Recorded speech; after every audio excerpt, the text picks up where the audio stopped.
In May of 1888, Senator Henry Blair of New Hampshire proposed legislation to limit secular activities on Sundays within the jurisdiction of the United States federal government. Come now, Professor Jones, are you about to object to exemptions that would certainly benefit your group and several others? Yes, sir. As a matter of fact, we do object. An exemption clause would not change the proposed law so as to modify our opposition. Here is the principle, Senator. If the law were just and perfect, an exemption would not be necessary. Another thing, an exemption clause is nothing other than a toleration clause in disguise. Toleration is not liberty.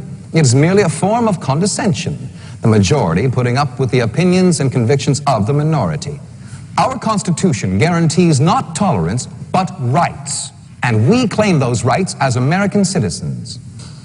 Mr. Jones, without yielding the point, let me move to another question. How would you react if we were to rewrite this bill as a Saturday law, with Saturday as the Sabbath, not Sunday at all? I suppose you would take a very different position. To the contrary, Senator. All laws that attempt to force the conscience are manifestly unchristian and unconstitutional by their very nature. Therefore, Senator, we are against every Sunday law that has ever been made since the first one enacted by Constantine to the one you are proposing now. And if you changed it from a Sunday law to a Saturday law, we would oppose it just as firmly.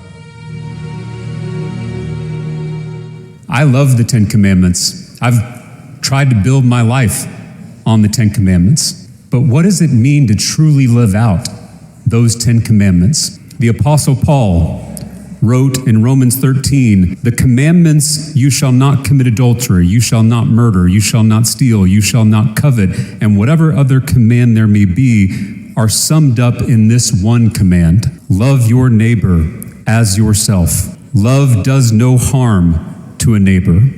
Therefore, love is the fulfillment of the law. The Hindu student who sits in a classroom is our neighbor.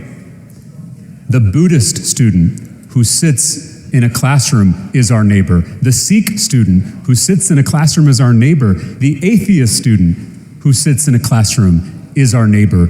And we are called to love them as ourselves. Trial and persecution will come to all who, in obedience to the word of God, refuse to worship this false Sabbath. Force is the last resort of every false religion. At first it tries attraction, as the king of Babylon tried the power of music and outward show. If these attractions, invented by men inspired by Satan, failed to make men worship the image, the hungry flames of the furnace were ready to consume them. So it will be now.